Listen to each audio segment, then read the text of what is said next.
আমুনের নিজের সৈন্যদল মুষ্টিমেয়, কিন্তু তারা গোলযোগ সৃষ্টিতেই ব্যস্ত। এই গুদামগুলো আমুনের ইবাদতখানার মালিকানাধীন।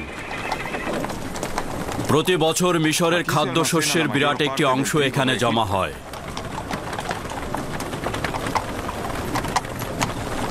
খাদেমগণ এই ভাণ্ডারের মালিক নয়।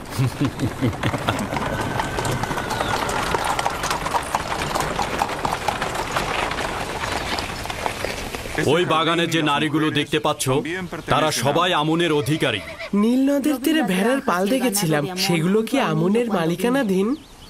ওই যেগুলো একটু মোটা তাজা, সেগুলো আমুনকে উৎসর্গ করা হয়। এত সব কিছুর প্রয়োজন কি আমুনের, নাকি ইবাদতখানার খাদেমগণদের? আমার তো মনে হয় আমুনের নাম করে খাদেমগণ এগুলো ভোগ করে থাকে।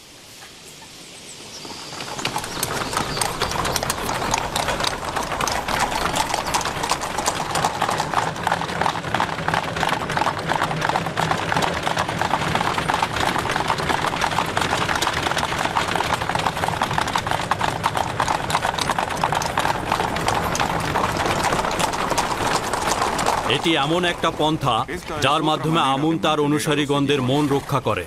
প্রতিটি গোষ্ঠীরই উচিত নেক কাজের দিকে ছুটে চলা। কেউ সম্পদের পাহাড় গড়ছে, আবার কেউ দুটো রুটির জন্য ছুটছে। তবে মিশরের অধিকাংশ মানুষই তাদেরকে চিনতে পেরেছে এবং তারা এখন সতর্ক। বানু জুলেখা চাচ্ছেন মহান পুতিফার আমাকে মিশরীয় মানুষের মহানুভবতা ও বিশালতার শিক্ষা দেবেন, কিন্তু আমি চাইছি আমুনের অনুসারীদের ভণ্ড ও কুৎসিত আইন সম্পর্কে তোমাকে অবগত করতে।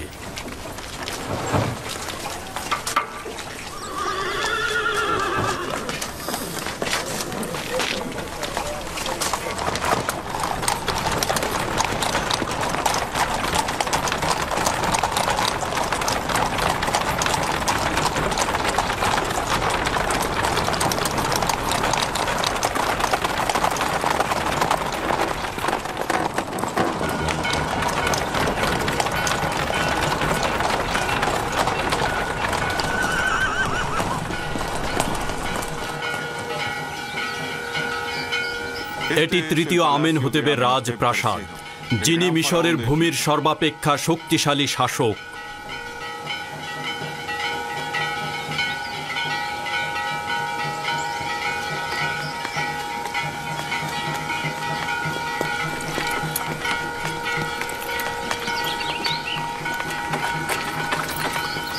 এরা কারা? দেখে তো মিশরের মনে হচ্ছে না। এরা বিভিন্ন দেশের রাজ প্রতিনিধি ও রাষ্ট্রদূত সমূহ। এরা বাৎসরিক খাজনা দিতে এসেছেন।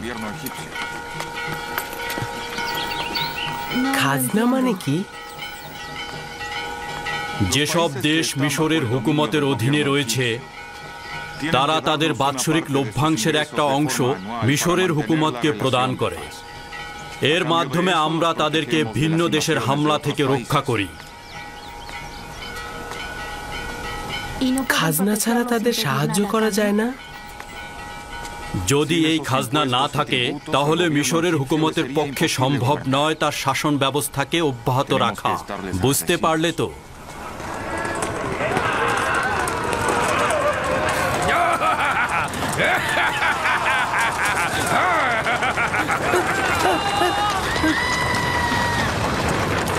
এই অসভ্য সাওয়ারি আমুনের ইবাদতখানার সিপাহী, তুমি এখানে অপেক্ষা করো, আমি ফিরে আসছি। রওনা হও।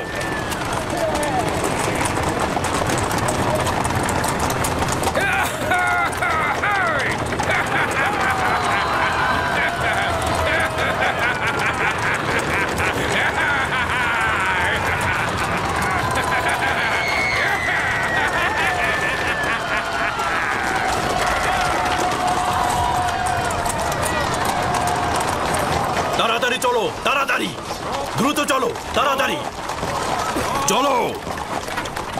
ওরা শহরে হট্টগোল বাঁধানোর আগে আমাদের ওদেরকে থামাতে হবে।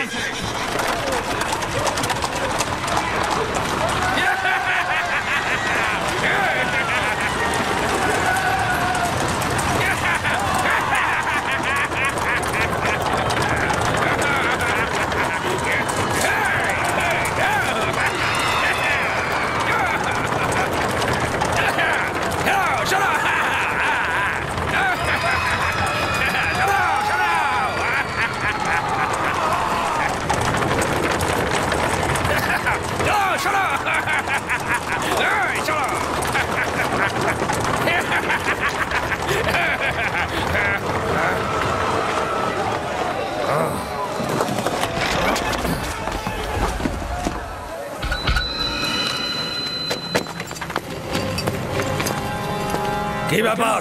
আমার পথ আটকে দাঁড়ালেন কেন? জলদি আমার পথ থেকে সরে দাঁড়ান।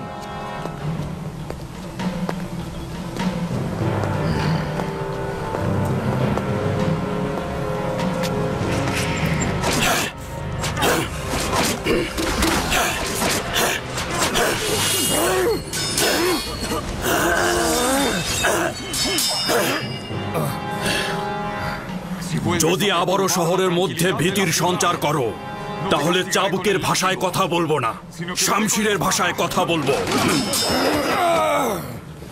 এরপর আর ক্ষমা করব না।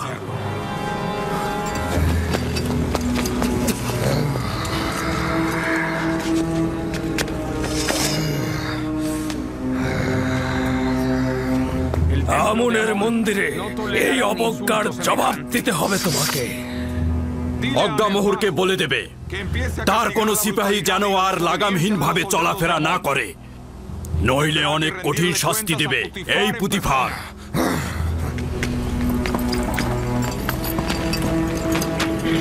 রওনা করো।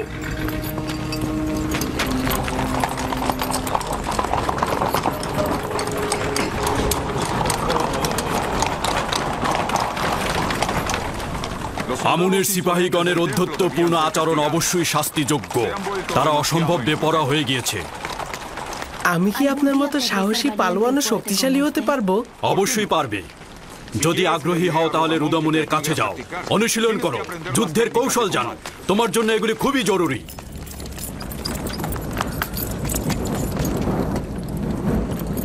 মিশরের প্রধান সেনাপতি জনাব পুতিফার মহামান্য বাদশাহ মহান পরাক্রমশালী আমেনহোদেবের দরবারে প্রবেশের অনুমতি চাইছে।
আপনার উপরে দরুদ মিশরের মর্যাদাবান বাদশাহ ও খোদা বান্দেগার মহান শাসক আলী জনাব আমেনহোতেব। তোমার উপরেও দরুদ মিশরের প্রধান সেনাপতি পুতিফার।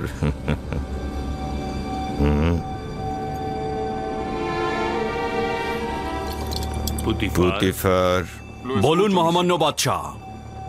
তুমি কি এইমাত্র খোদার দরবার থেকে আসলে নাকি পুতিফার? আমার খোদা বান্দেগার জনাব আমেনহোতেব ব্যতীত কোনো দরবারের পথ আমার জানা নেই। সম্ভবত খোদা তাআলা নিজ হাতেই বালকটিকে তৈরি করেছে। এত সুন্দর বালক কখনো দেখিনি। এই উপহার কোথায় পেলে? আমার নতুন সহচর, আমি তাকে খরিদ করেছি। সহচর? পুতিফার, তুমি কি বাচ্চাদের কাতারে নেমে এলে নাকি বয়স্কদের কাতারে ফিরে এসো? নেহায়েত বালক, কিন্তু বড়দের মতোই জ্ঞানী ও সূক্ষ্ম বিষয়ে পারদর্শী। এসব কি বলছো তুমি? সে তো এখনো মিশরের বাদশাকে তাজিম করতেই শেখেনি।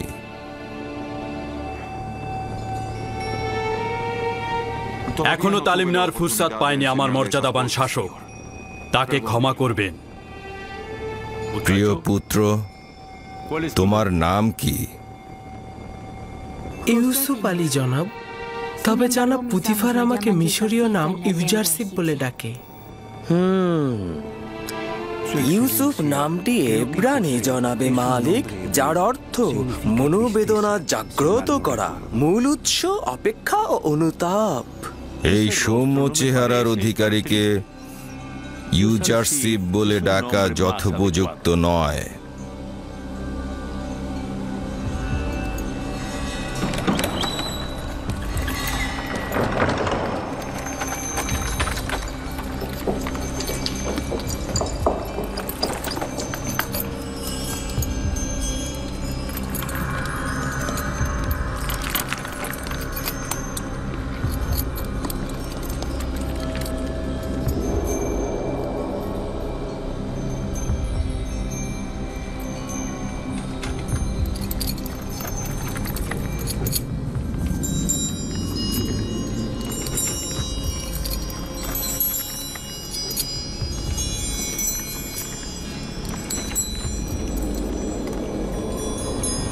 খুব ভালো ইউজারশিপ। পুতিফার দাবি করছে যে তুমি সূক্ষ্ম বিষয়ে পারদর্শী। মিশরের আড়ম্বর ও মহত্বকে কিভাবে মূল্যায়ন করছো? যদিও বড়দের সম্মুখে কোনো কিছুর তারিফ আদবের বরখেলাপ, তবে যেহেতু মহামান্য বাদশার আদেশ রয়েছে তাই বলছি। মিশর অনেক বিশাল ও জাঁকজমকপূর্ণ। আমার বিশাল আকারের পর্বত ও মরুভূমির কথা মনে পড়ে, কিন্তু একটা ছোট্ট সবুজ শ্যামল প্রান্তর বিশাল মরুভূমির চাইতে অনেক ভালো, কারণ সেখানে ভেড়াগুলোর ভোজনের জন্য তৃণ পর্যন্ত নেই।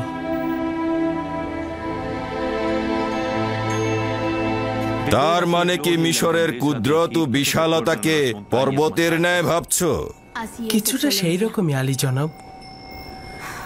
কুদরত বঞ্চিতদের সেবায় ব্যবহার হলে সেটির সৌন্দর্য মহান।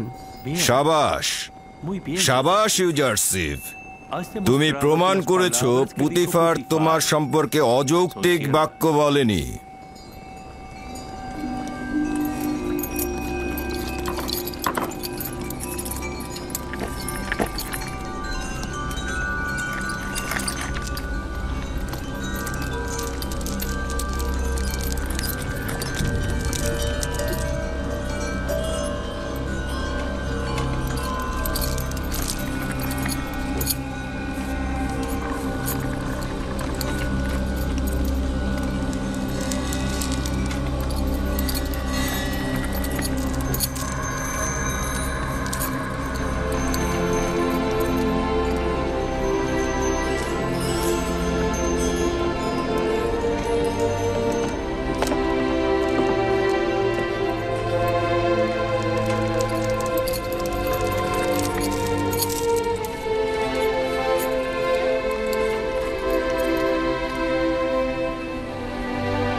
এই তাজিম শাসকের উত্তরাধিকারীর পক্ষে বেমানান।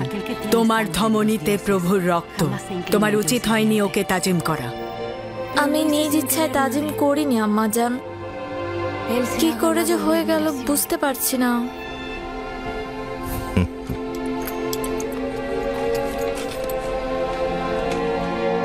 জনাব পুতিফার কি শুধুমাত্র এই বালককে এখানে পরিচয় করিয়ে দিতে হাজির হয়েছে? না আমার খোদা বান্দেগার, আমনের স্বেচ্ছাচারী ও উগ্র মেজাজের সিপাহীদের বিরুদ্ধে অভিযোগ নিয়ে এসেছি। প্রতিনিয়ত রাস্তায় সাধারণ মানুষদের পদদলিত করছে তারা। কোনরূপ কুদরতি তাদের জন্য ভীতিকর নয়, আইনের কোনরূপ তোয়াক্কাই করছে না তারা। এটাই ভয় হচ্ছে যে এখনই যদি তাদের উপরে কোনো পদক্ষেপ না নেই, তাহলে মিশরের হুকুমতের উপরে কদম ফেলতে কোনরূপ দ্বিধাবোধ করবে না ওই আমনের সিপাহীগণ। আমনের খাদেমদের বিরোধিতা করা কুফরির শামিল। আমন ও আমনের খেদমতগার এক নয়। আমনের প্রতি আমার যথেষ্ট বিশ্বাস রয়েছে, কিন্তু আমনের খেদমতগারদের স্বেচ্ছাচারিতা শেষ প্রান্তে উপনীত হয়েছে। তবে সংঘাতের জন্য বেশি তাড়াহুড়া করব না আমি। তবে তাদের জন্য একটা নকশা তৈরি করেছি আমি। আর উপযুক্ত সুযোগের অপেক্ষায় রয়েছি। এই উপযুক্ত সময় না আসা পর্যন্ত তাদের সঙ্গে সদ্ভাব রাখো।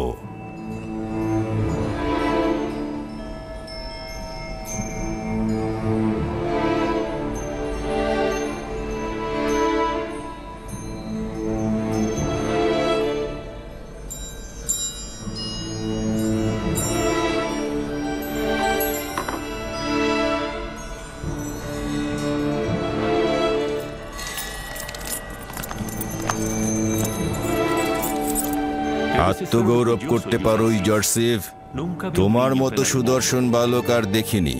শুক্রিয়া আলী জনাব, আমিও আপনার মতো বাদশা দেখিনি।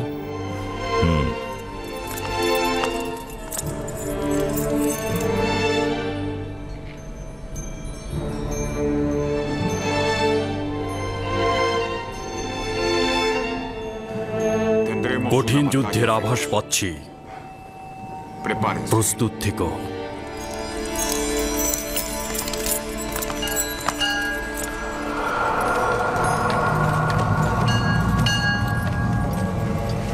জনসাধারণের মাঝখানে সবার চোখের সামনে আমাকে চাবুক পেটা করেছে এবং শমশের বের করে আমাকে হুমকি দিয়েছে।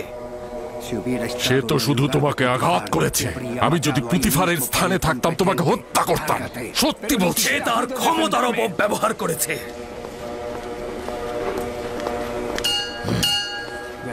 যদি জানতাম এমন করবে সে, তাহলে কোনো সুযোগ দিতাম না তাকে। সঙ্গে সঙ্গেই তাকে আমি হত্যা করে ফেলতাম। নিজেকে তুমি একজন সিংহ মনে করছো, কিন্তু পুতিফারের মোকাবেলায় তুমি শিয়াল ভিন্ন কিছুই নয়। অহেতুক ঝামেলা না পাকিয়ে বুদ্ধি খাটিয়ে কাজ করো, কৌশল খুঁজে বের করো। কুকুর এসে ঘরের সামনে ঘেউ ঘেউ করছে, আর আপনি আমাকে অন্য চিন্তা করতে বলছেন। আমার বিশ্বাস পুতিফার ও তার মালিক দুইজনই আমুন খোদার দুশমন। তারা আমাদের জন্য ভয়ঙ্কর হয়ে উঠেছে, কিন্তু বুঝতেই পারছি না কি করব এখন। এটা না বুঝার কি হলো? ওদের দুজনকে কঠিন শাস্তি পেতে হবে। তো কে ওদেরকে শাস্তি দেবে আমাকে বলো তো? তুমি না তোমার ওই সামান্য সৈন্য দল? আমি যদি অধিক সৈন্যের অধিকারী হতাম, তাহলে পুতিফারের অস্তিত্ব মুছে ফেলতাম। তুমি যদি পুরুষ যোদ্ধা হতে, তাহলে আজকেই দেখিয়ে দিতে পারতে। পুতিফার ও তার মালিক আমেনহোতেব দুইজনই খুব ক্ষমতাধর। প্রকৃতপক্ষে বর্তমান অবস্থায় আমরা যদি দরবারের সাথে যুদ্ধে লিপ্ত হই, তাহলে আমাদের পরাজয় অনিবার্য। উত্তম হলো আপাতত তাদের সাথে মিত্রতা বজায় রেখে চলা, যতক্ষণ পর্যন্ত না সঠিক সময় হাজির হয়।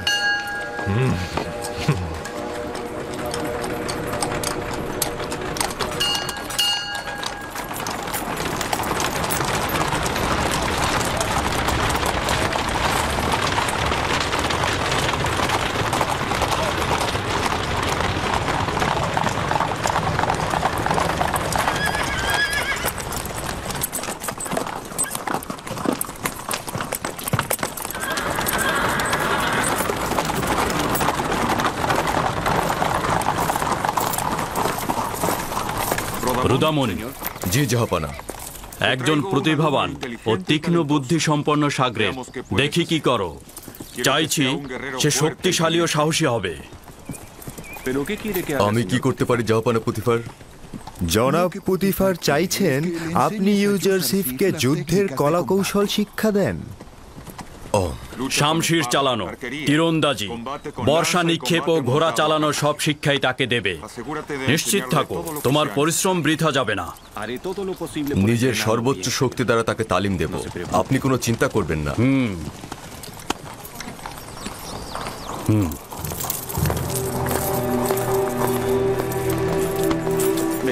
আমার সঙ্গে এসো।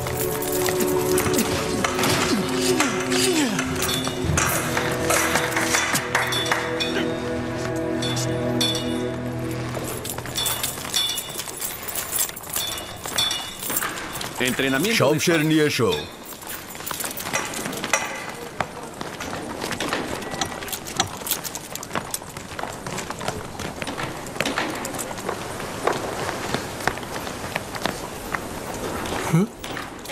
এইটি শমশের? এটা হলো শিশুদের শমশের। কেউ যদি ইস্পাতের শমশের হাতে নিতে চায় তাহলে তাকে আগে কাঠের শমশের হাতে নিতে হবে। বুঝতে পেরেছো? নিজের প্রতিরক্ষা করো। শাবাশ, তুমি পারবে। তুমি অবশ্যই আবারও আমার শমশেরের আঘাত প্রতিহত করবে। সাবাস ইউজারশিপ, সাবাস।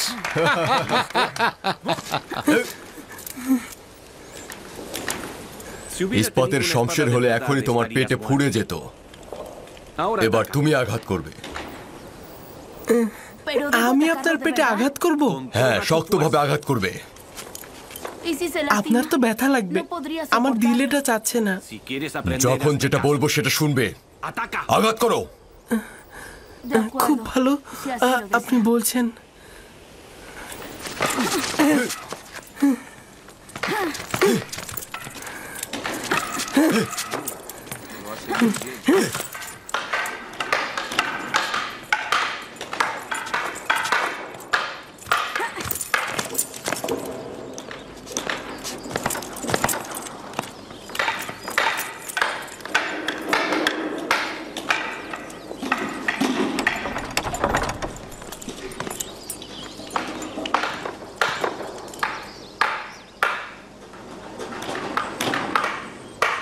জনাব পুতিফার তাশরিফ এনেছেন আমার বানু।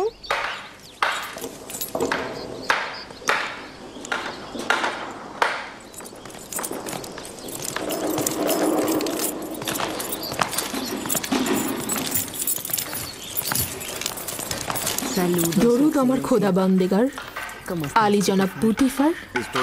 তোমার উপরেও দরুদ। এখানে কি করছো? এই তো ইউজারশিপের শামশের বাজি দেখছিলাম। আজ শহরে ঘোরাফেরা কেমন ছিল? তার উচিত নাজুক মনোভাব ও অপরিপক্কতা দূরে ছুঁড়ে ফেলা। আজ যখন আমি টমটমে করে আমুনের সিপাহীদের বিরুদ্ধে ছুটছিলাম, সে ভয় পেয়েছিল। আপনারা আমুনের সিপাহীদের সাথে বিরোধিতায় জড়িয়েছেন? ওই সিপাহীকে যে বন্দি করিনি এটাই অনেক। বিরোধের পর আমি আমেন হতেবের রাজপ্রাসাদে গিয়েছিলাম।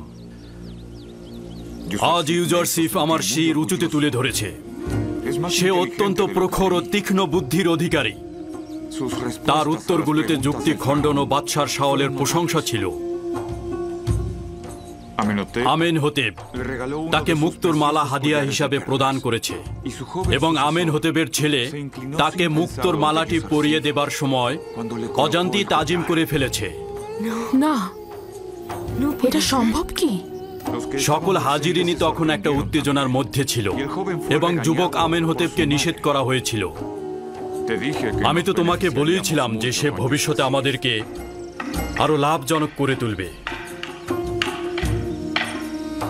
আমি অনুমান করছি যে সে বড় হয়ে একজন অতুলনীয় পণ্ডিত হবে। আমার তো বিশাল আকাঙ্ক্ষা রয়েছে।